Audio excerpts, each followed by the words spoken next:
안녕하세요. 저를 모르시는 분들에게 제 이야기를 편하게 털어놓고자 이렇게 사연을 쓰게 되었습니다. 이제 20대 끝자락의 나이. 요즘 시대에 결코 많은 나이가 아님을 알고 있지만 저에게는 긴긴 터널을 지나오는 것만 같았던 세월입니다. 저는 형제 자매도 없이 외동딸이었어요. 차라리 누구 한 명이라도 있었으면 제가 덜 외로웠을 텐데 저의 과거가 지금과는 많이 달랐을 텐데요. 이런 생각을 종종 하고는 합니다. 저희 엄마, 제가 세상에서 가장 사랑하는 우리 윤 여사님. 생활력과 책임감이 정말로 강하셨던 분이에요. 단지 남자 보는 눈, 그거 하나가 부족하셨던 분일 뿐이죠. 저 태어나고 나서, 아니, 제가 분명히 들어서 알기로는 저 태어나기 전에 뱃속에 있을 때부터 밖에서 몸을 굴리고 바람을 피워대셨던 게 바로 저희 아빠입니다. 가장 오래된 어린 시절의 기억조차 저는 비참한 것이었어요. 제 또래 친구들은 기억나는 가장 어렸을 때의 일들로 공원에서 바람개비 날린 것, 부모님과 함께 갔던 놀이공원, 이사가는 차 안, 이런 것들을 말하더라고요. 부럽고도 신기해서 귀담아 들어뒀네요. 제가 기억하는 가장 오래된 저의 어린 시절은 아마 4살이 되기도 전이었던 것 같은데요. 인상이 깊어서 뇌리에 박혔었나 봐요. 저는 인형 같은 장난감을 손에 쥔 채로 거실 구석에 앉아 있었고 엄마와 아빠가 싸우고 계셨습니다. 그리고 여자 하나가 옆에서 울고 있었어요. 풍덩한 원피스를 입은 그 여자가 자기 배를 만지면서 이 아기는 어떡하라고요. 이 아기도 생명이에요. 이런 말을 했었습니다. 저희 엄마는 넋이 나간 얼굴로 스르르 주저앉았고 그런 채로 아빠를 올려다보면서 계속 욕을 하셨어요. 아빠는 크게 한숨을 쉬면서 손으로 얼굴을 문지르셨죠. 그 장면이 바로 제가 처음 기억이라는 걸 한다고 말할 수 있을 때입니다. 아무것도 모르는 어린 나이의 눈에도 그게 충격이었나 봐요. 본능적으로 뭔가 꼬이고 잘못된 장면이라는 것을 알기라도 했나 봅니다. 어른이 되고 나서보다 어렸을 때가 그 기억을 더 잘했어요. 아무래도 더 선명했겠죠. 제가 초등학교 들어가고 나서 엄마한테 물어봤었는데요. 그때 원피스 입은 이모야는 누구야? 너 그 소리 하지 마. 입 다물어. 그러나 저의 질문을 단칼에 잘라버리신 엄마의 표정은 아주 무서웠습니다. 그렇게 무서운 표정을 지으시는 건 처음이었기에 겁에 질린 저는 다시 물어볼 생각을 못했어요. 저는 자라면서 그때의 상황을 이해하게 됐고 점점 궁금증이 더해만 갔죠. 그래서 좀 더 시간이 흐르고 난 나중에 분위기를 탔을 때 다시 물어보게 되었는데요. 그제서야 엄마가 알려주시기를 그 집 부모가 알아서 난리가 났었지. 그 여자가 이제 막 직장 다니고 있다 그러길래 나는 또 부유할 거라고도 생각도 못했었다. 아주 있는 집 따님이셨더만. 아껴 맞이 않는 딸이 덜컥 임신을 했다고 하는 데다가 살림 차려서 나가겠다고까지 하는데 어느 부모가 그걸 잠자코 보겠어. 뒷목 잡았지. 상대가 유부남에 거기에 애까지 있다는 거 알고 그 여자 직장도 못 나가게 집에다 가둬두고 감시했다고 그러더라. 그 나쁜 자식이 네 아빠라고 부르기도 그 싫은 그 놈이 그 여자 걱정된다고 나한테 자꾸 그러길래 이 짐승 새끼야 그냥 나가. 나가서 돌아올 생각 마. 이렇게 말했었어. 그랬더니 정말 나가버리대. 차라리 썩 꺼질 것이지. 며칠 후에 그로서는 돌아왔던 거야. 알고 보니까 그 여자가 유선을 했더라고. 그 부모가 술을 쓴 건지 어쩐 건지는 모르겠어. 여튼 그렇게 되고 나서 자기 부모가 좋은 선자리 알아봐 줄 테니까 잠자코 몸 관리나 하라는 말에 그 여자가 알겠다고 했다네. 그러면서 그놈한테 이별 통보를 날린 거야. 그게 아니었다면 우리한테 돌아왔을까? 난 그게 궁금하네. 참 웃겨. 역시나 제가 짐작했던 수준의 전말이었습니다. 밖으로 나돌다가 어린 여자 임신시켰던 아빠가 빚어낸 총극이었던 것이죠. 제가 아빠와 오랜 세월 한 집에서 살아보지도 못했고 다정한 부녀 사이였던 적도 없지만 아빠에 대해 잘 알고 있는 사실 중 하나는 이것이었어요. 아빠는 가난을 싫어했습니다. 그런 정도를 넘어서 혐오하는 걸로 보였죠. 그 가난 때문에 일가 친척들과 늘 다투고 사이 안 좋게 자라왔다고 하셨거든요. 저도 미취학 시절에나 친가의 사람들을 한두 번 보았지 그 이후로는 스친 적조차 없었습니다. 돈 때문에 오래전에 다들 틀어졌다고 합니다. 전형적인 서민 가정에서 자라난 저희 엄마와 만나 결혼을 하게 되고 제가 금방 태어났지만 외갓집에서 하던 공장이 망했습니다. 원래도 입에 풀칠하는 정도로만 운영되고 있긴 했었대요. 설상가상 저 갓난아기 때 외할머니께서 공장 철거 공사 도중에 사고로 돌아가신 게 더한 타격이었죠. 그 충격으로 엄마는 몇 년간 우울하고 힘든 나날들을 보냈고 그 사이 아빠는 밖으로 돌기 시작하였습니다. 뺀질대는 걸 무기 삼아서 있는 집 여자들을 본격적으로 만나고 다니더니만 아주 그냥 재미를 붙인 모양이었지. 쥐꼬리만한 생활비 그거라도 가끔씩 주기에 참았을 뿐이야. 엄마의 말대로였어요. 재벌을 개 못 준다더니 제가 커가면서 딸을 위해 건실한 가장이 되겠다고 말했던 아빠의 말은 순 거짓말이었고 결국엔 또 다른 여자가 생겼습니다. 이번에는 많이 진심이셨나 봐요. 엄마에게 먼저 이혼하자고 말을 꺼내셨으니까요. 이 천하의 쓰레기 같은 놈아. 네 딸을 두고도 그런 말이 나와? 왜? 처자식 버리고 오면 그쪽에서 너 받아주기라고 하겠대? 그래, 그러겠대. 그러니까 제발 깔끔하게 인연 좀 끊어주라. 이혼만 해주면 내가 수중에 있는 돈 너네한테 다 주고 갈 테니까.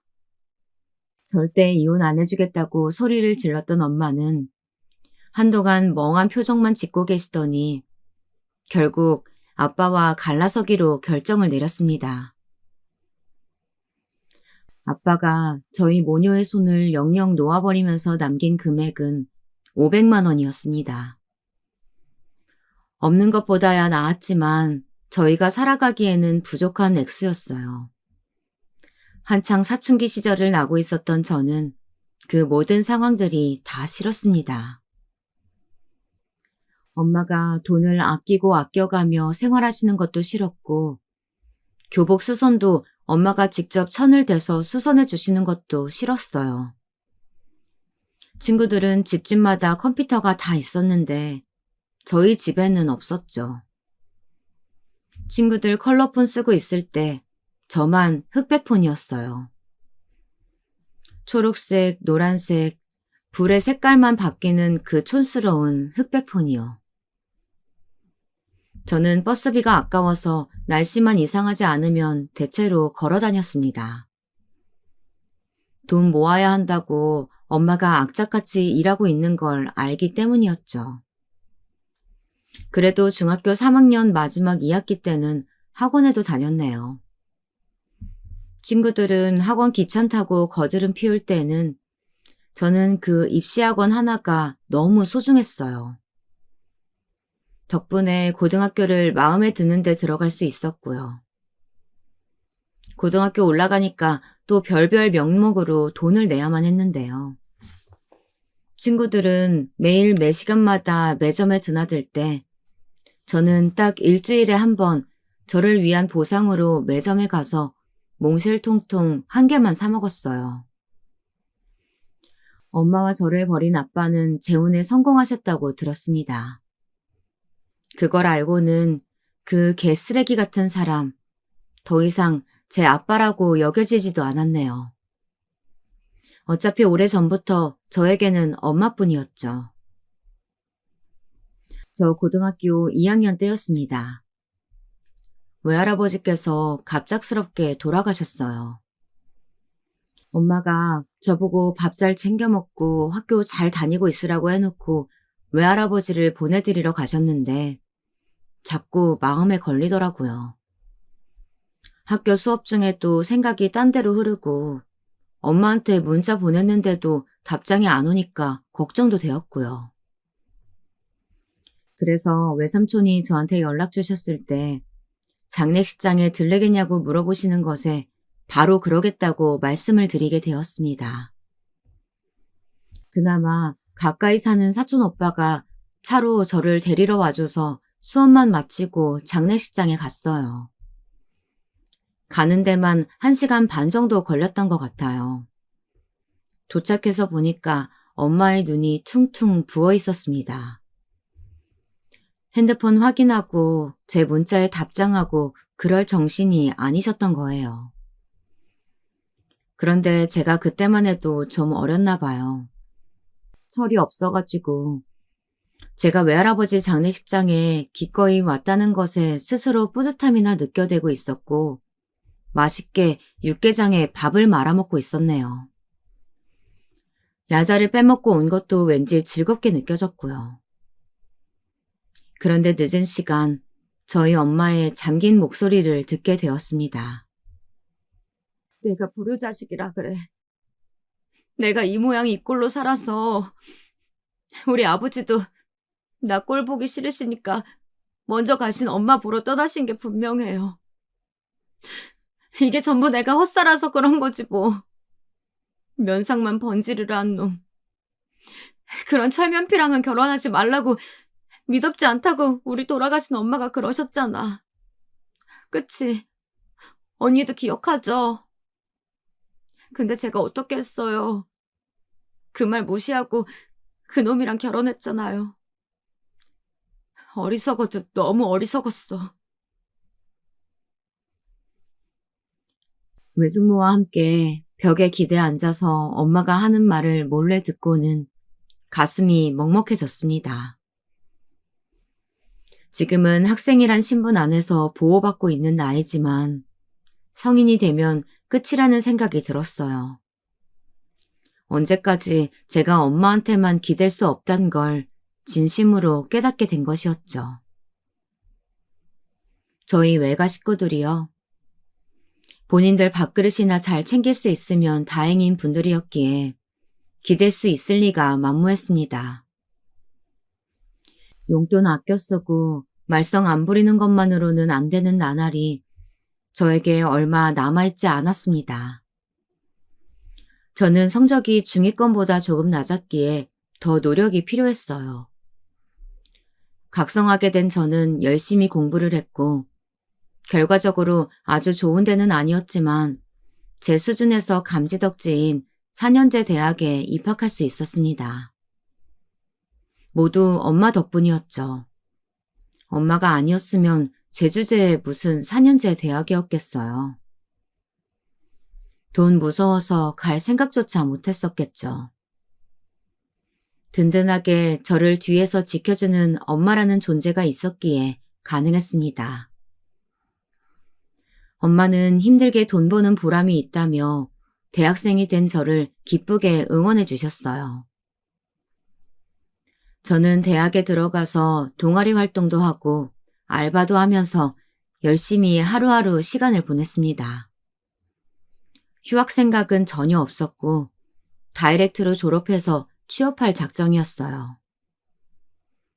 하지만 저의 바람이 산산조각 나버리게 될 줄은 그때는 미처 몰랐습니다. 엄마가 많이 아프셨어요. 암에 걸리시게 된 거였는데요. 암이라는 사실을 알게 된 바로 그 다음에 알게 된 것은 시한부라는 것이었습니다. 이건 드라마에서나 접했던 거니까 이게 현실일 리 없다고 처음에는 그렇게 생각을 했었죠. 되려 웃기도 했었어요. 왜냐면 말이 안 되는 것이었잖아요. 그래서는 안 되는 것이었어요. 우리 모녀한테 일어나서는 안 되는 일이었으니까요. 도대체 우리가 뭘 그렇게 잘못했다고 이런 시련이 닥치는 것인지 이해할 수가 없었습니다. 제가 오죽했으면 새내기 때도 술을 잘 안 마셨는데 편의점 가서 혼자 소주 한 병을 사다가 한적한 벤치를 찾아 앉아 병나발을 불었습니다.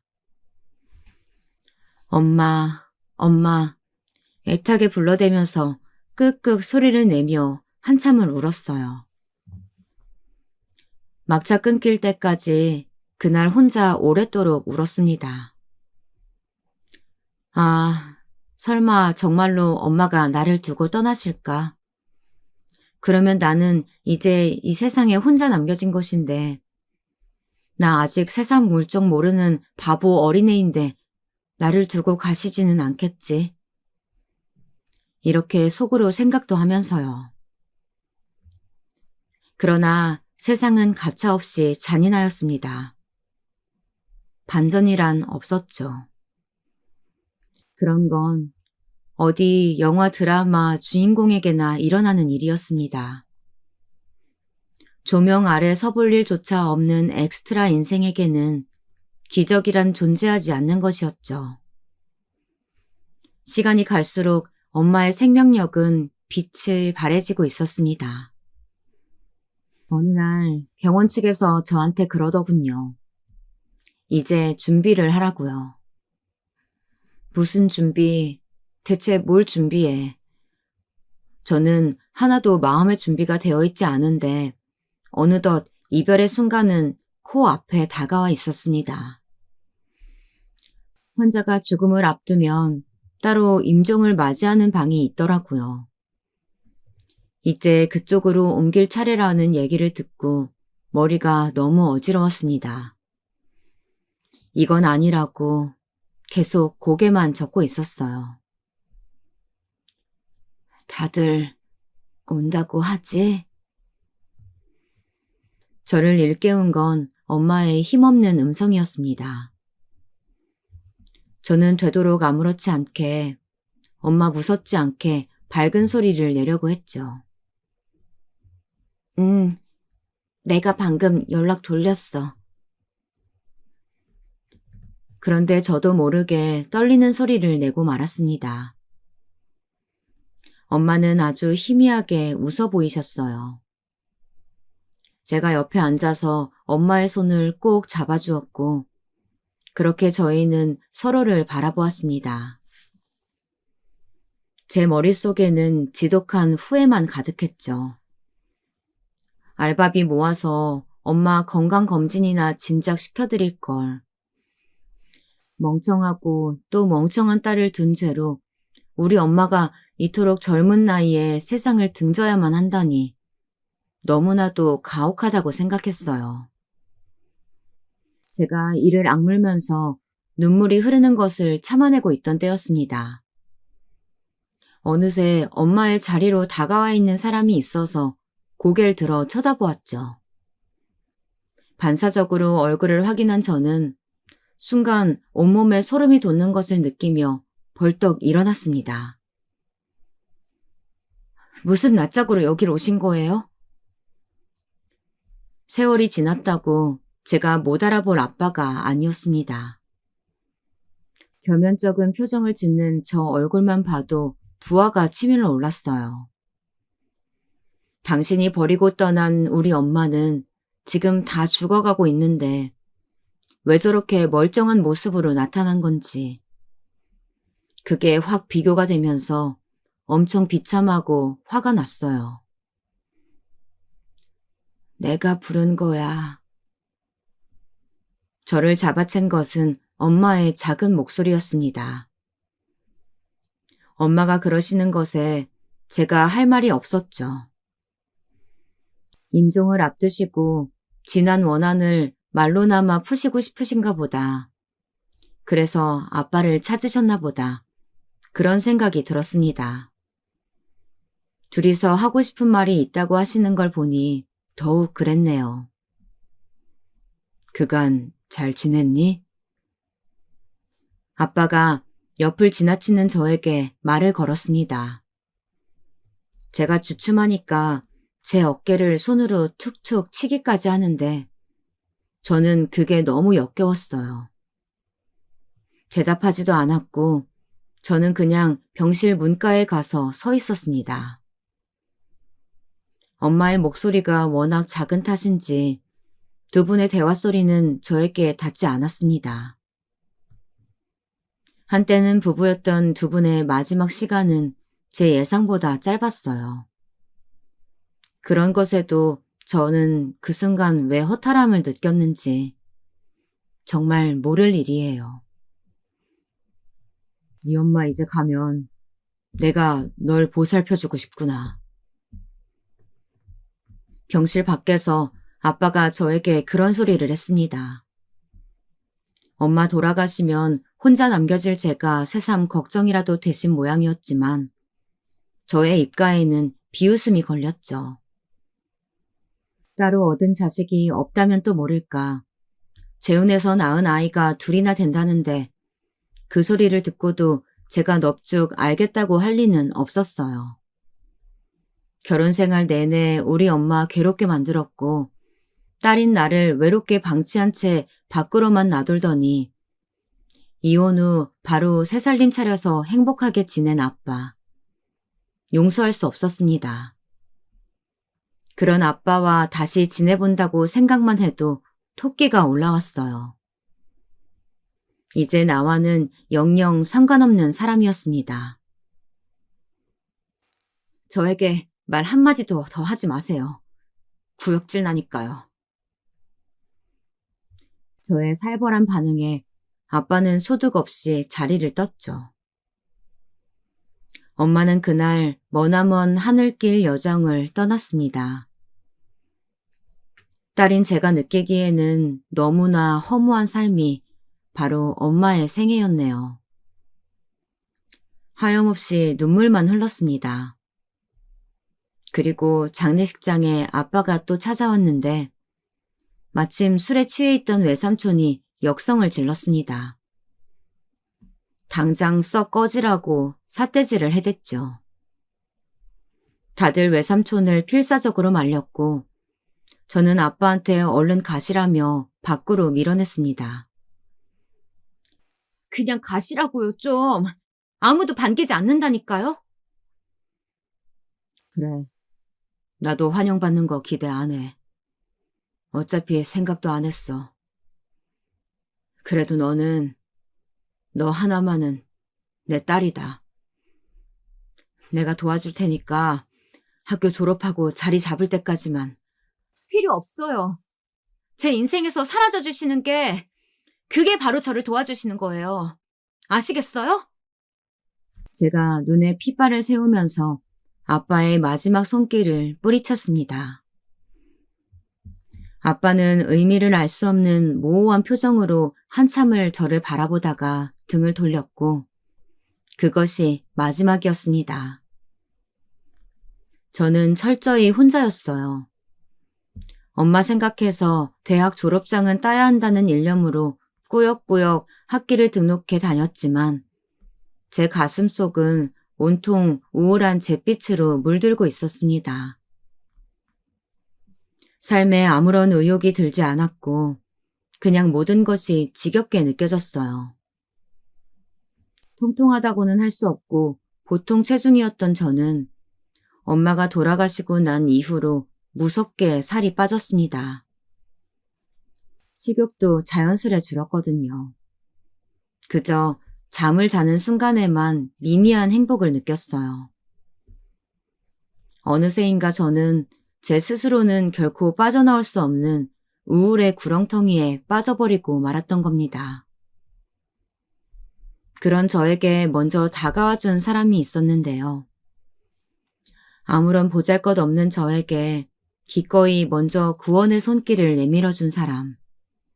바로 지금의 제 남편이었어요. 알바 다니던 가게에서 만난 오빠 동생 사이로 알고 지내던 사이였습니다. 제가 편모 가정인 것을 진작 알고 있었는데 엄마가 돌아가셨다고 하니까 그 후로 계속 제 생각이 나고 걱정이 되었대요. 고작 저보다 2살 더 많은 오빠였지만 제게는 많이 어른스러운 존재로 느껴졌습니다. 제가 간신히 대학 졸업장만 따내고 취업준비생이라는 명목으로 허송세월을 보내고 있을 때도 묵묵히 제 곁을 지켜주었어요. 자연스레 사귀게 되었던 저희는 언젠가부터는 결혼을 생각하게 되었습니다.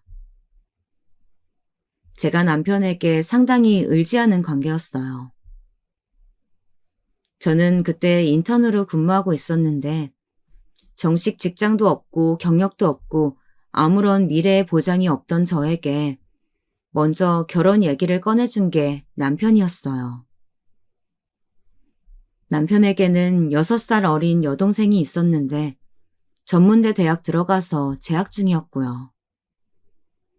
아버님께서는 건강이 안 좋으셔서 거의 칩거 생활을 하신 지 몇 년 되었다고 했고 어머님께서는 집안 가게에 신경을 너무 쓰시다 보니 그렇게 되신 것인지 유별나게 드센 성격이셨죠. 솔직히 일반적으로 생각하자면 시집가기 좋은 조건의 집은 결코 아니었습니다만 그렇다고 제가 뭐 하나 잘난 게 있는가 하면 그렇지 않았으니까요. 엄마 돌아가신 후로 우울증을 앓았던 저는 슬프게도 주제 파악 하나만은 기똥차게 할 줄 알게 되었고 한번 자괴감이 들기 시작하면 끝을 모르게 자기 비하에 빠지고는 했습니다. 인사드리러 간 자리에서 어머님 표정이 대번에 안 좋으셨어요.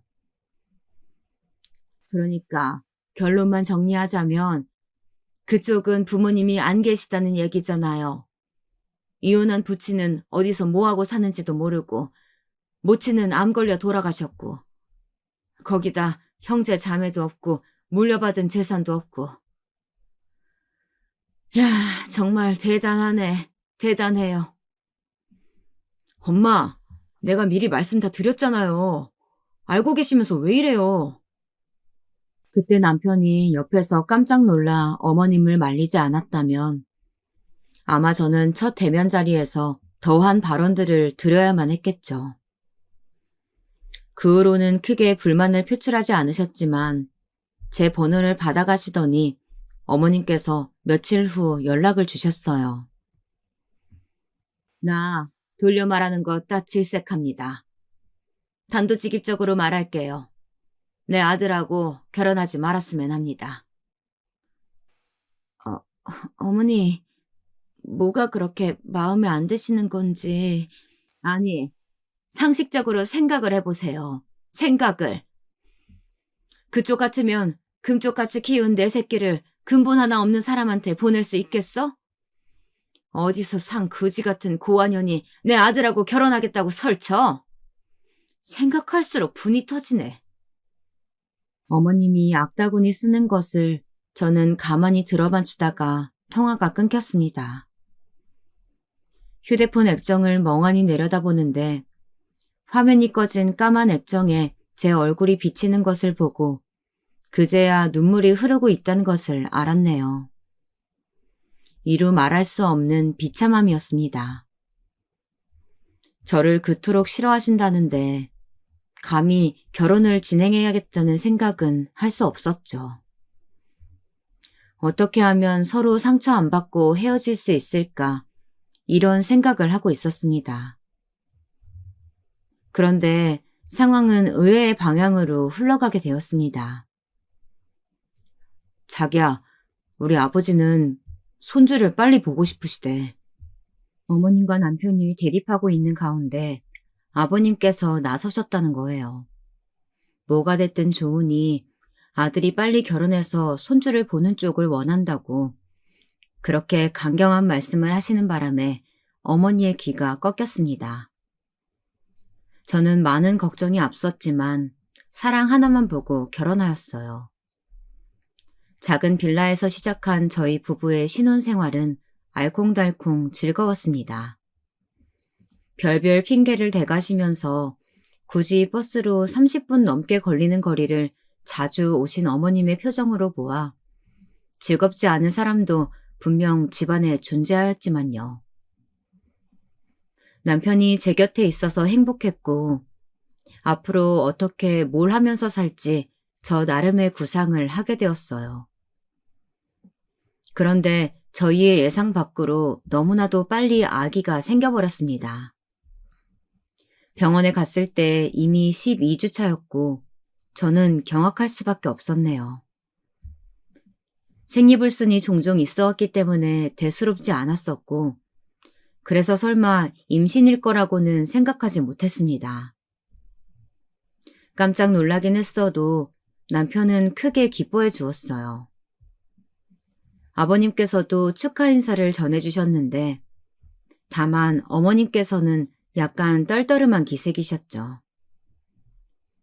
병원에서 저보고 몸이 허약하다 하시면서 태아에게 영향이 가지 않도록 각별히 조심하면서 태교에 신경 쓰라고 강조하셨습니다. 먹는 것을 잘 먹어야 한다고 하기에 별로 입맛이 돌지 않아도 음식을 신경 써서 먹었어요. 그 과정에서 어머님과 마찰도 있었네요. 얘, 설마 그거 내가 이번에 만든 참깨죽이니? 네? 네, 어머니. 이거 정말 맛있네요. 맛이 진해서 진짜 보양식 같아요. 네가 그걸 왜 혼자 다 처먹고 앉아있어? 밖에 나가서 돈 벌어오는 네 신랑은 입도 아니라고 신경도 안 쓰는 거니? 아니요, 그런 게 아닌데. 어머니께서 저 주시기에 저는 저보고 먹으라는 줄 알고 그랬어요. 죄송합니다. 너 보고 잘 정리하라고 준 거지. 언제 너 혼자 후루룩 짭짭 그렇게 추접스럽게 처먹으라고 줬니? 어휴, 하여간 얼빠졌어. 어머님께서 정성껏 국물을 고아서 죽을 썼다는 거. 그것 때문에 혼났던 기억이 가장 서럽네요. 임신해서 부른 배를 부여잡고 있는 며느리 생각에 해주신 줄 알았는데 전혀 아니었던 거예요. 더운 날씨에 남편 몸보신하라고 어머님께서 만들어주신 것이었건만 제가 참 눈치가 없었네요. 집에서 각종 음식이나 축내고 있다고 저 임신했을 때 어머님께서 얼마나 눈총을 주셨는지 모릅니다. 어떻게든 어머님의 등살을 버텨내려고 그게 바로 힘들게 나가서 돈을 벌어오는 남편을 위한 길이라며 저는 혼자 모든 울분을 삼켜냈었네요. 예정일보다 이르게 진통이 와서 남편이랑 바로 병원에 출동했고 가진통인가 했지만 아니어서 바로 분만을 하게 되었습니다. 새벽 내내 진통과 씨름하며 생살이 찢기는 고통을 강내한 후에 얻은 아이. 바로 저희 아들이었어요. 정말 감격스러운 순간이었죠. 그리고 저는 출산 후에 눈가가 터지도록 많이 울었습니다. 남편이 달래느라고 애를 쓰는 게 보이는데도 속절없이 흐르는 눈물을 저는 멈출 수가 없었어요. 왜냐하면 돌아가신 저희 엄마가 너무나도 보고 싶었기 때문입니다. 아이를 낳는 순간에 왜 엄마가 나의 곁에는 없는 것인지 미치게 서러웠고 죽을 만큼 그리움이 들었어요. 그래도 제 핏줄을 이어받은 생명체가 이 세상에 존재하게 되었다는 사실이 저에게 위로가 되더군요. 왠지 더 이상 외톨이가 아닌 것 같은 그런 기분이 들었습니다. 아주 꼴값 떨고 자빠졌네. 아들 낳고 기진맥진해서 며칠 시체처럼 지냈던 저에게 던지신 어머니의 말씀은 날카로운 비수가 되어서 가슴에 박혔습니다.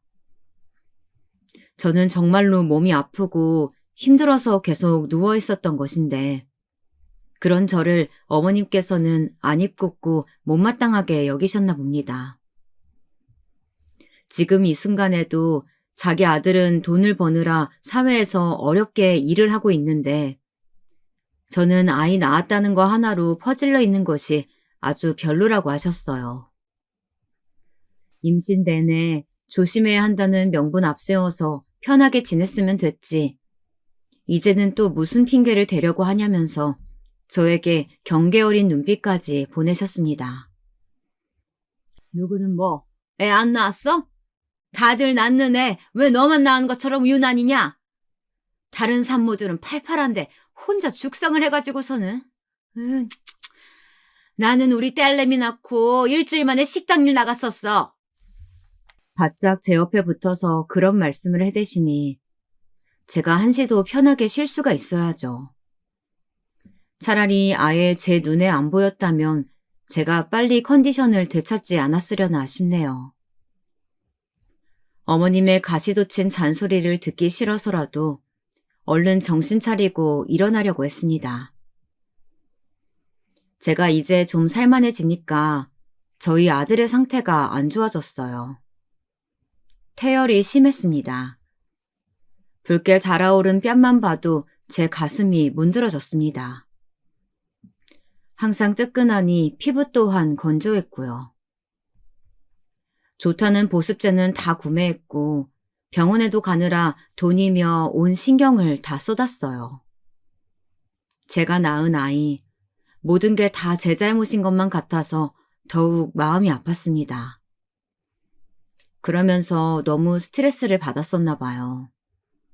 아기 태열이 차도를 보이고 많이 호전이 되었는데 이번에는 또 다시 저의 몸 상태가 나빠졌습니다. 주말 오전에 아기 욕조에다가 아들 씻기고 나오는 도중에 머리가 아프고 눈앞이 핑 돌아서 장시간 정신을 잃기도 했습니다. 남편이 그런 제 모습을 목도하고는 많이 놀랐죠. 병원에 가보니까 웬 빈혈이라고 그랬어요. 그 후로 철분제며 영양제를 챙겨 먹었지만 수시로 몸이 안 좋았습니다. 출산에 극심한 후유증인 것인지 뼈마디 전체가 이따금씩 쑤셔왔어요. 잘못 걸을 때면 골반에서 통증도 올라왔고요. 가장 중요한 것은 체력이 바닥을 쳐 있었습니다. 하루 온종일 무언가 활동을 하고 나면 다음 날에는 꼼짝없이 반나절을 침대에 누워 있어야 할 정도였어요. 젊은 애가 체력이 없기는 왜 없어? 밖에 나가서 동네 한 바퀴씩 달려봐라. 체력이 생기나 안 생기나. 이게 다 을지박약에 게을러 처먹어서 이런 거 아니야? 그런 저를 향해 어머님께서는 늘 못마땅한 언사를 쏟아내셨습니다. 저는 저희 갓난아들이 행여라도 그런 부정적인 언어를 듣게 될까봐 가끔씩 어머님께서 욕을 하실 때면 아들의 귀를 살포시 손으로 감싸주었어요. 그러면 그 모습을 보고 어머님께서 저에게 혀를 끌끌 차셨죠. 자기 아들은 밖에 나가서 처자식 먹여 살리겠답시고 발바닥 닳도록 열심히 일을 하고 있는데 며느리란 것은 도대체 뭘 할 줄 아는 게 없다는 어머님의 한탄이었습니다. 남편 연봉이 3,600만 원이었어요. 월 실수령액이 260만 원대였고 여기에 시댁에 드리는 돈 30만 원에 저희 대출, 각종 공과금, 생활비 다 제하고 나면 수중에 남는 것은 없다시피 했습니다. 특별히 저축이란 개념으로 이어질 만한 금액이 남지 않았던 것이죠. 아끼고 아끼면서 그래도 저희 아들 방긋방긋 웃어주는 것 한 번에 모든 고충이 날아가는 것을 느끼며 지냈습니다. 환절기였는데 남편이 크게 감기 몸살에 걸렸어요. 밤에 자기 전에 몸이 안 좋다고 그러더니만 출근하고 나니까 더 안 좋아졌대요. 정말 간신히 업무를 했다고 합니다. 증세를 봐도 그랬고 남편이 말하기로는 전에 감기 몸살 걸렸을 때마다 딱 이랬었다고 하는 걸로 미루어 봐선 의심의 여지가 없었지만 그래도 시국이 시국이다 보니까 코로나일까봐 걱정이 되었습니다. 집 근처 검사소에 가서 검사를 마치고 온 남편은 작은 옷방에만 들어가 있었어요. 제가 이불 두툼하게 깔아주었고 남편이 감기 몸살에 걸릴 때면 꼭 마신다는 이온 음료랑 좋아하는 주전부리도 넣어주었어요. 제발 별일이 아니어야 할 텐데 하는 불안과 걱정에 휩싸인 채로 아기를 돌보면서 있었습니다. 그날 하필 어머님께서 연락도 없이 불쑥 들르신 거예요. 상황 파악을 마치신 어머님께서는 그야말로 뒷목을 잡으셨네요. 남편이 곤히 자고 있는 것을 확인하시고서는 차마 큰 소리는 지르지 않으셨지만 저를 향해 매서운 말들을 쏟아내셨습니다. 네가 뭔데? 니까짓게 몰합시고 내 아들 저렇게 골병들게 한 것도 모자라서 옷방에다가 처박아 놓고 생고생을 시켜? 저는 안방 쓰라고 했었는데 애기 침대가 안방에 있다 보니까 절대 안 된다고 그래서 제가 어쩔 수 없이. 시끄러워. 잔말 말고 너도 나가서 돈 벌어라. 더 이상 내 아들만 힘든 꼴 못 봐주겠다. 너 일단이나 그러면 애는 내가 봐주마. 생전 한 푼 없이 고아 신세로 우리 집에 들어와 놓고서는 앞으로 계속 붙어먹을 속셈은 아니었겠지? 어머님 말씀을 듣다 보니까 정말 머리가 아프고 속이 다 울렁거려서 무어라 상대하고 싶지 않았습니다. 그냥 무조건 알겠다고만 했어요. 저도 지긋지긋한 참이었으니까요. 천만다행으로 남편은 코로나 검사 결과 음성이었고 꼬박 이틀을 더 앓은 끝에 자리를 털고 일어났어요. 다시 쌩쌩에 서서 출근하는 남편을 보는데 제가 진짜 미안하기도 하더라고요. 부족하디 부족한 저를 만나지 않았더라면 남편도 조금 더 편하게 살지 않았을까 싶은 생각이 들었거든요. 며칠 후 남편에게 저 일자리 알아보겠다고 말을 건넸습니다. 아기도 이제 괜찮으니까 염치불구하고 시댁에 맡기고 출근하면 될 것 같다고요. 제가 사실 무경력자 수준이었기에 좋은 일자리, 괜찮은 급여를 기대할 수는 없었지만 푼돈이라도 벌어오면 저희 집 가게에 이바지는 될 거라면서 차분하게 남편을 향해 제 의사를 전달하였습니다. 사실 남편은 곧바로 저를 만류하였어요. 애도 너무 어리고 저의 건강 상태도 좋지 않으니까 굳이 취업을 서두르지 않았으면 좋겠다는 거였죠. 미안해. 내가 더 많이 벌어왔다면, 내가 조금 더 괜찮은 남편이라서 좋은 직장 가지고 있었다면 굳이 지금 힘들게 취업하겠다는 말 안 했을 텐데. 내가 못나서 그런 것 같다. 남편이 되려 죄책감으로 힘들어해서 제가 그런 거 아니라고 달래면서 위로해줬네요. 아직 젊은 제 나이에는 나가서 일을 하는 게 자연스럽다고 그렇게 말을 했어요. 그렇게 많은 생각으로 머릿속이 복잡해져 있을 때 저는 연락 한 통을 받게 되었습니다. 생각 없이 받은 전화. 놀랍게도 저에게 전화를 걸어온 사람은 바로 제 아빠였습니다. 제 번호는 어떻게 하시고 연락하신 거예요? 누구예요? 제 번호 알려준 사람이? 네 번호는 진작에 알고 있었다. 그동안 내가 망설였을 뿐이지.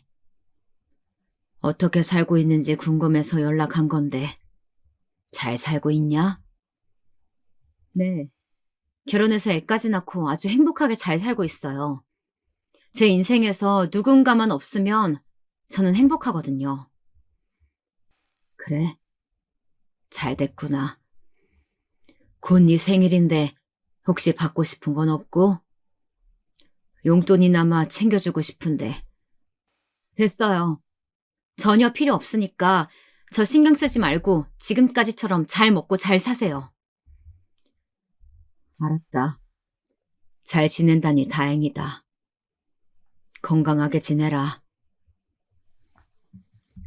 갑작스러운 통화가 종료된 후에 저는 숨죽여서 울었습니다. 아빠의 목소리가 조금씩 느려져 이어진 것이 뭔가 망설임이 많이 담긴 듯한 인상을 받았어요.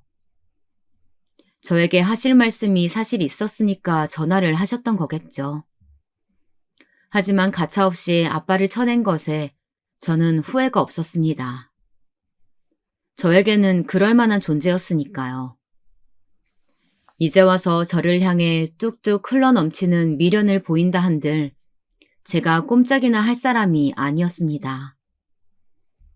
그간의 세월이 얼마였는데요. 먼저 세상을 떠난 엄마가 떠올랐습니다. 아빠만 아니었다면 엄마가 불행 속에 던져져 고생만 하다가 병을 얻어 돌아가시진 않았을 거라고.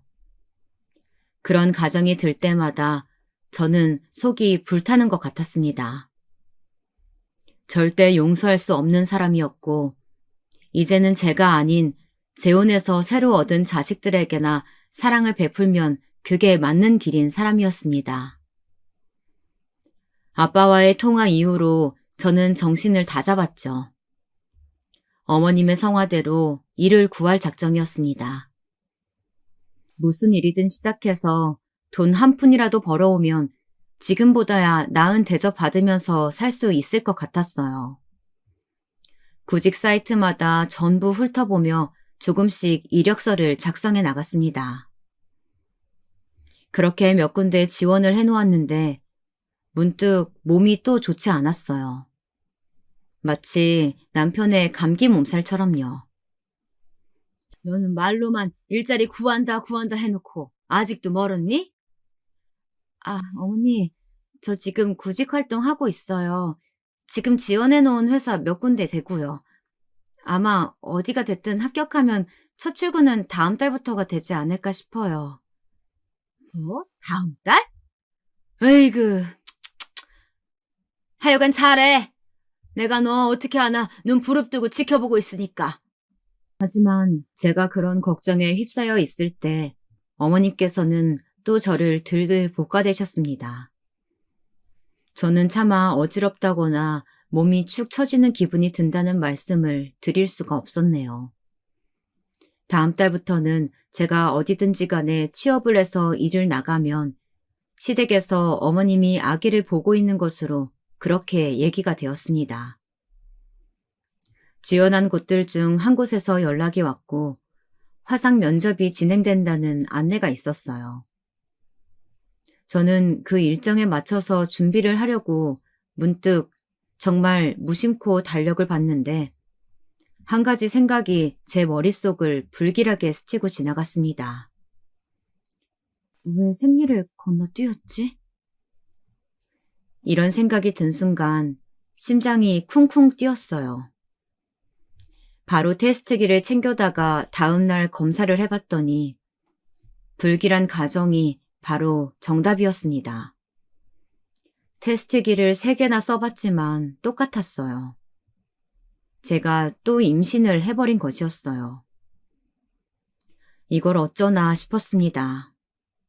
축복만 받아야 할 소식이었음에도 저는 뱃속 태아에게 미안하게 실이 깊은 걱정부터 먼저 하였습니다.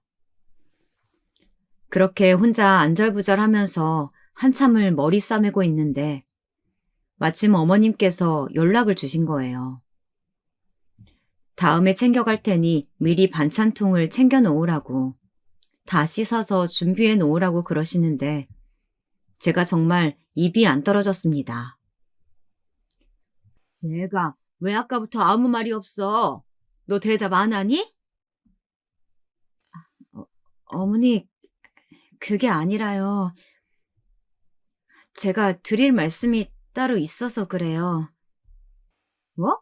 뭔 말씀? 할 거면 얼른 해. 어, 아, 제가 집에서 해본 거라서요. 그러니까 그게 100% 확실하지는 않을 수도 있는데요. 되게 어물쩡거리네. 너 한국말 똑바로 안 배웠어? 시애미한테 어디 버릇없이 자꾸 말을 흐려. 확실하게 해.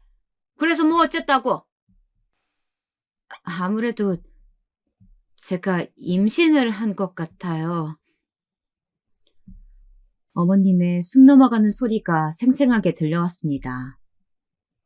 그때 정말 온 몸에 오한이 들었어요. 머리털까지 쭈뼛거리며 서는 것 같은 불길한 감각까지 동반되었습니다. 저는 어머님께서 분노에 차서 꽥꽥 소리 지르시는 것을 고막 가까이로 들을 수 없어서 한참 휴대폰을 멀리 두었다가 다시 받아야만 했어요. 너, 내가 일하라 그랬지. 언제 내가 임신하라고 그랬니? 너 일부러 그런 거지? 일부러 나한테 시위하려고 그런 거 맞지? 아니에요, 어머님. 절대로 아니에요. 무슨 말씀을 그렇게 하세요. 너 허튼 수작 부리지 말어라.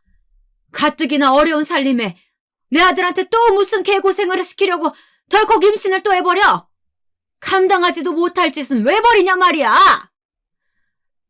제가 의도한 게 아니에요. 저도 정말 진심으로 제가 임신할 줄 몰랐어요.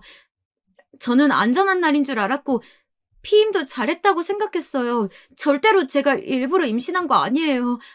어머님, 진짜 믿어주세요. 그러니? 네가 그렇다니까 다행이구나. 너 설마 그 아이 낳을 생각하는 건 아니지?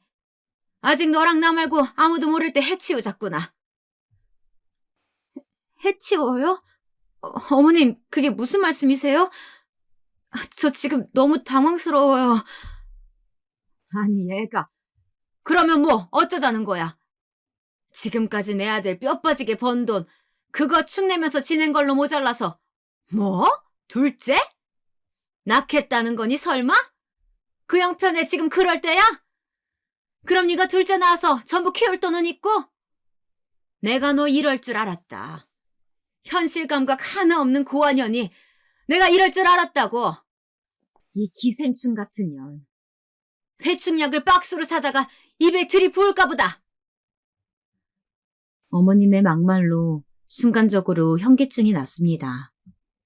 손발이 차가워지고 몸이 막 떨려대는데 그 모욕감을 버텨낼 수가 없었어요. 저도 이 약물고 눈물 고인 채로 어머님께 소리를 질렀습니다. 네, 저도 안 나아요. 저 주책 파악 하나만은 자신 있거든요. 어머니 안 그러셔도 지금 둘째 낳으면 힘들다는 거 저도 안다고요. 굳이 그렇게 말씀 안 하셔도 된다고요. 그래? 너 그 말 물으면 안 된다. 너 딴 말할 생각도 말아라. 네가 나설 것도 없고 내가 당장 병원 알아볼 테니까 너는 그냥 그런 줄 알고 있어. 침대에 엎드려서 어린애 마냥 엉엉 울었습니다. 곤히 자고 있던 저희 아들이 제가 우는 소리에 잠이 깨서 칭얼대는 것에 간신히 조금 진정하고 눈물을 멈췄죠. 냉정하게 생각을 해보려고 애를 써보았어요. 집집마다 사정은 다르다지만 요즘 시대에 월 500 가까이 벌어도 벅차서 아이는 하나만 낳는다고들 하던데 옛날과 달리 스마트 시대라서 어린 아이들도 부자와 가난의 경계를 일찍 알아차리기 때문에 상실감과 패배감을 금방 느낀다고 하잖아요. 앞으로 더 그런 현상이 가속화될 게 뻔한데 지금 저희 생활 수준에서 바로 둘째를 낳는다는 것은 힘들어 보였습니다. 제 건강 상태로는 둘째를 임신한 채 어디 일을 다닐 수 있는 확률도 없다시피 했고 낳는다고 하면 또 산후조리 시간 때문에 시간이 가겠죠. 점점 더 약값이 들어가는 아버님 뒷바라지며 좋은 직장에 들어갈 기대치 따윈 없는 아가씨 쪽의 상황도 그렇고 무엇보다 남편이 외벌이로 고생하는데 둘째까지 금방 태어난다고 하면 너무 부담이 커질까봐 걱정이었습니다. 이렇게 따지면 어머님의 말씀에서 틀린 것도 딱히 없어 보였어요. 일터에서 너무너무 피곤했다고, 요즘 일이 너무 많다면서 집에 오면 아기 돌보고 놀아주다가 금세 골아떨어지는 남편에게 더욱 미안했고, 그래서 차마 말을 못 꺼냈습니다. 피곤에 절어서 잠든 남편을 보고 있자니 여러모로 죄책감이 들었네요. 남편에게 말을 하는 것도 하지 않는 것도 어느 쪽을 고르든 저에게는 괴로운 길이었습니다. 저는 힘든 고민 끝에 한 가지 선택을 하게 되었습니다. 그것은 용기를 수반하는 선택이었어요. 제가 아빠에게 먼저 연락을 했습니다. 극한의 상황에서 제가 더 이상 가릴 처지가 아니었습니다. 전화해서 제발 저 좀 도와달라고 떨리는 목소리로 사정을 털어놓았습니다. 한참을 듣고만 있던 아빠가 마침내 입을 열었는데요. 문제만 해결된다면 너 그럼 그 아이 낳고 싶으냐? 그건 당연하죠. 제 아이인데 제 뱃속의 생명인걸요. 그래, 알았다. 내일 그 병원에 가기로 했다고? 너는 나랑 가자. 주소 보내주면 내가 찾아가마. 조금 얼떨떨한 채로 눈물을 닦으면서 아빠에게 저희 집 주소를 보냈습니다. 간밤에 잠을 설쳤고 남편 출근길 배웅하면서 가슴 한켠이 시큰해지는 걸 느꼈어요. 부디 무사히 보내는 하루가 되기를 빌었죠. 시간이 돼서 아기띠 메고 집 앞 도로로 나갔는데 몇 분 기다리니까 까만 벤츠가 깜빡이를 켜고 속도를 줄이며 제 앞에 서는 것이었습니다. 아빠였어요. 저는 뒷좌석에 탈까 잠시 고민하다가 조수석에 탔습니다. 아빠가 운전하면서 자꾸 저희 아기를 쳐다보더라고요. 얌전히 있는 게 아기가 많이 착하다면서 중얼거리시는 소리를 듣고 참 기분이 묘했네요. 그러고선 한참을 침묵 속에 갔는데 아빠가 먼저 말을 걸어왔습니다. 집에 말하고 온 거다. 내가 예전에 두고 나온 딸 결혼했는데 지금 사정이 안 좋아서 내가 한번 들여다봐야겠다고 그렇게 말을 해놨어. 그러니까 지금 떳떳한 상황인 거야. 아빠의 말에 살짝 힘 빠지는 웃음이 나왔어요. 엄마랑 저에게도 떳떳한 사람이었으면 참 좋았을 텐데 왜 안 그러셨을까 이 생각이 앞섰기 때문입니다. 저희 시어머니 같은데요. 병원이 있는 건물 근처에 다다르자 어머님의 걸어가시는 뒷모습이 보였습니다. 제 말에 아빠는 차를 천천히 모셨고 저는 창문을 다 내리고선 어머님 옆에 차가 다다랐을 때 인사를 건넸어요. 어머니 오셨어요? 응? 너 지금 이게 뭐냐?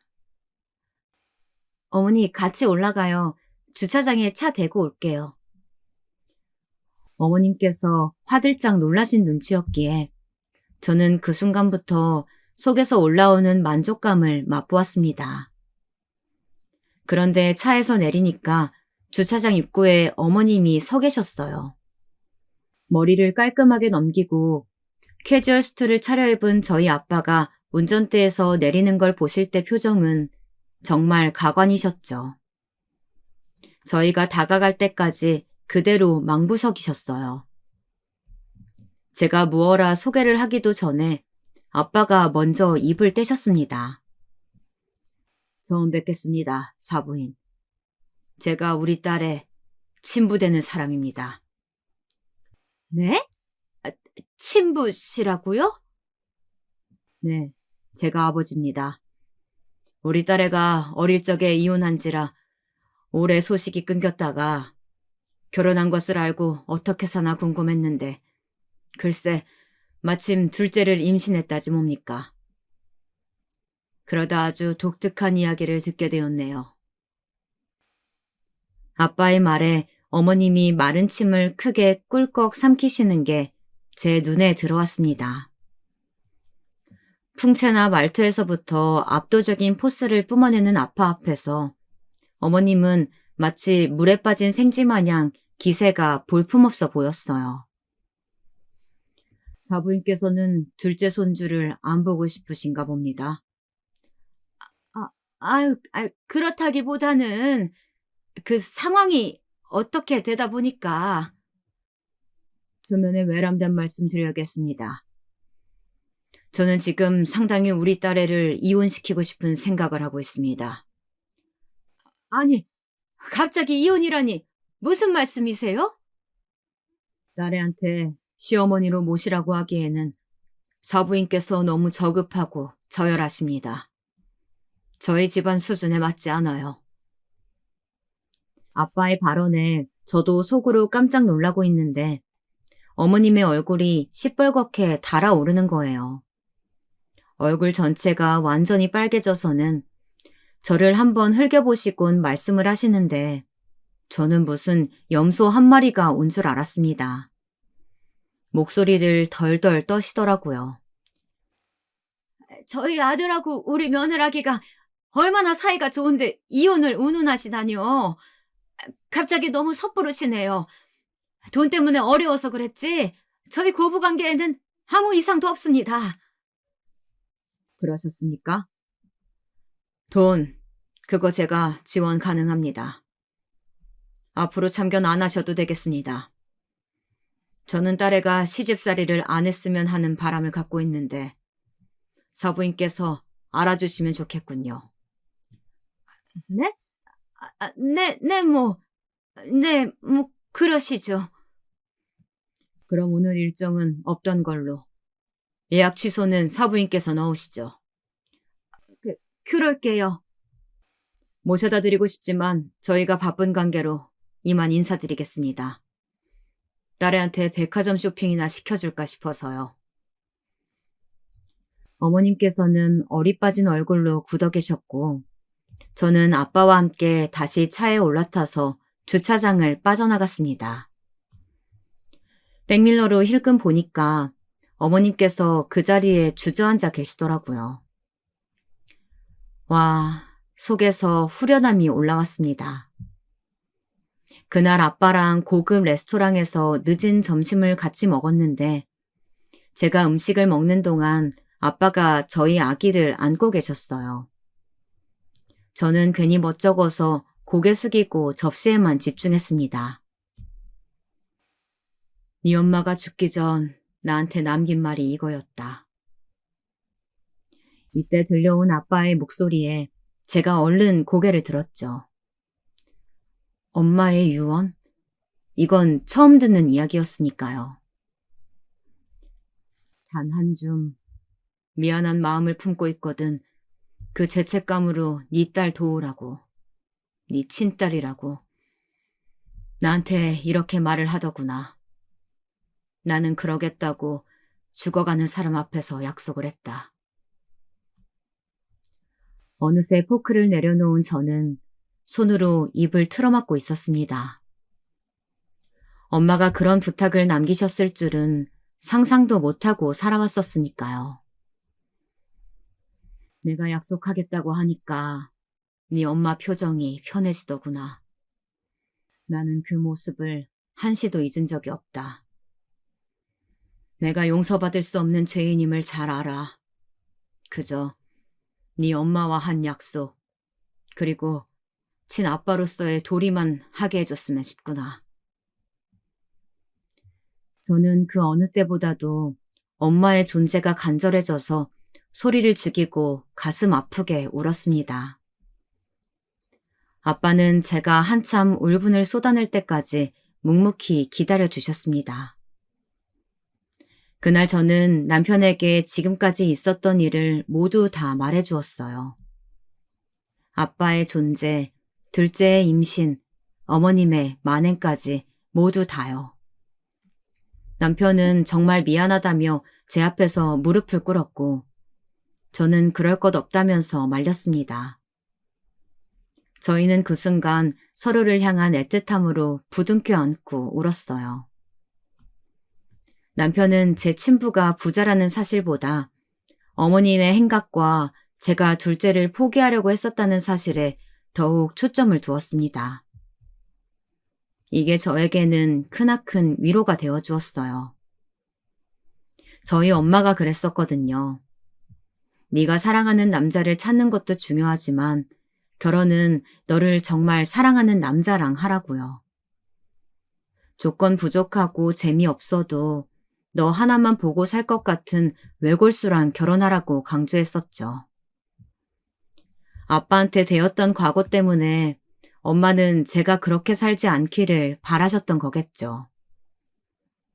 엄마 덕분에 저만 보는 남편과 결혼했고 아빠 덕분에 시집살이를 탈출하게 됐습니다. 아주 묘한 부모 아래 자식. 바로 그게 저인 것 같아요. 저희 집은 곧 이사를 갑니다. 아빠가 제 명의로 집을 마련해 주신다고 해서요. 시댁과 더 멀리 떨어진 위치로 갈 것 같아요. 어머님께서 눈물을 쏟으며 손이 발이 되도록 빌고 계신데 남편이 아주 완강해서 소용없었습니다.